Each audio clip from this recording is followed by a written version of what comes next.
भगवत गीता में भगवान श्री कृष्ण ने अर्जुन को कर्म, धर्म और जीवन के गूढ़ रहस्यों के बारे में शिक्षा दी है।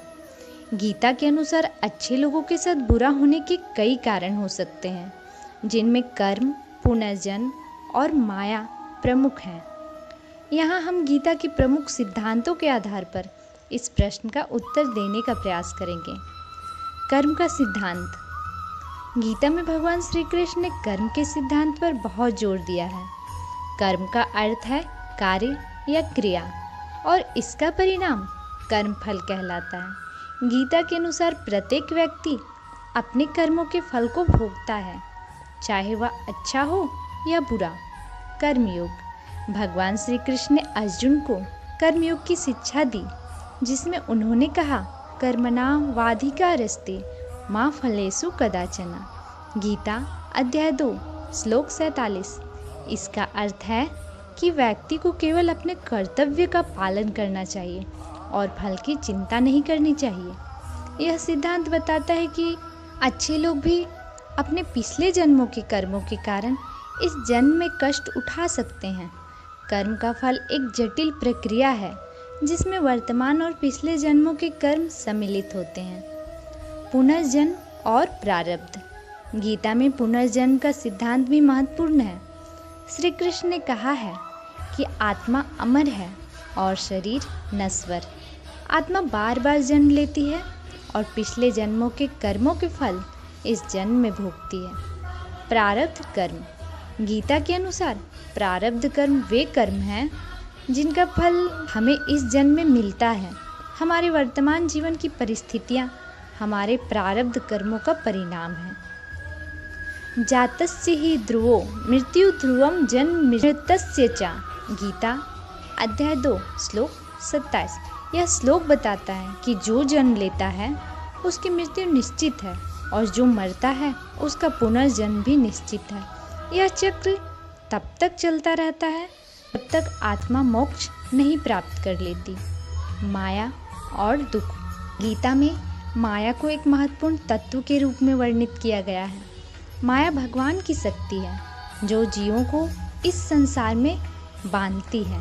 माया के प्रभाव से जीव अपने सच्चे स्वरूप को भूल जाता है और संसार के सुख दुख में उलझ जाता है। माया का प्रभाव। श्री कृष्ण ने अर्जुन को बताया कि यह संसार माया का खेल है और इसमें सुख दुख आते जाते रहते हैं। गीता अध्याय 2 श्लोक 14, जिसमें श्री कृष्ण कहते हैं, सुख दुख क्षणिक हैं और हमें धैर्यपूर्वक उन्हें सहन करना चाहिए। माया के प्रभाव के कारण अच्छे लोगों के साथ भी बुरा होता है, क्योंकि वे भी इस संसार की वास्तविकता से बंधे हुए हैं। जब तक वे माया के बंधन में हैं, वे सुख दुख का अनुभव करेंगे। धर्म और अधर्म।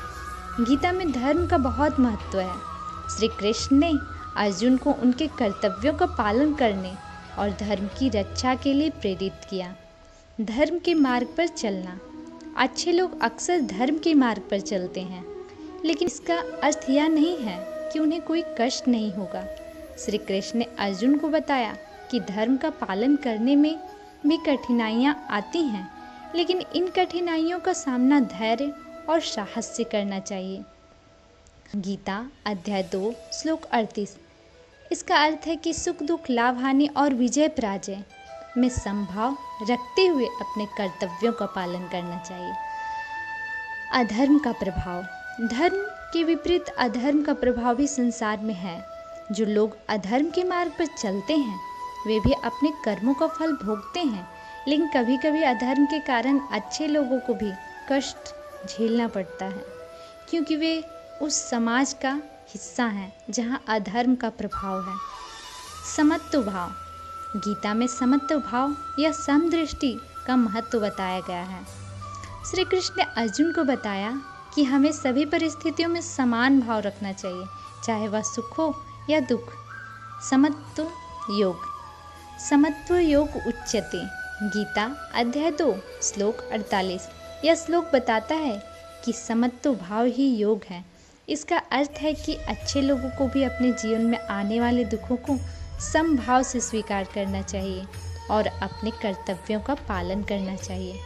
इसका निष्कर्ष यही है कि भगवत गीता में अच्छे लोगों के साथ बुरा होने के कई कारण बताए गए हैं। कर्म का सिद्धांत, पुनर्जन्म और प्रारब्ध, माया का प्रभाव, धर्म और अधर्म, समत्व भाव के सिद्धांत इस प्रश्न के उत्तर को स्पष्ट करते हैं। गौर करने वाली बात यह है कि गीता हमें सिखाती है कि हमें अपने कर्तव्यों का पालन करना चाहिए और सभी परिस्थितियों को समभाव से स्वीकार करना चाहिए। अच्छे लोगों को भी अपने जीवन में आने वाले कष्टों को धैर्य और साहस से सहन करना चाहिए, क्योंकि यह उनके कर्मों का फल है और उससे उन्हें आत्मा की शुद्धि और मोक्ष की प्राप्ति में सहायता मिलेगी। इस प्रकार गीता के अनुसार अच्छे लोगों के साथ बुरा होने के पीछे कर्म, माया और धर्म अधर्म के जटिल सिद्धांत हैं, जो उस जीवन के वास्तविक स्वरूप को समझने में हमारी मदद करती है।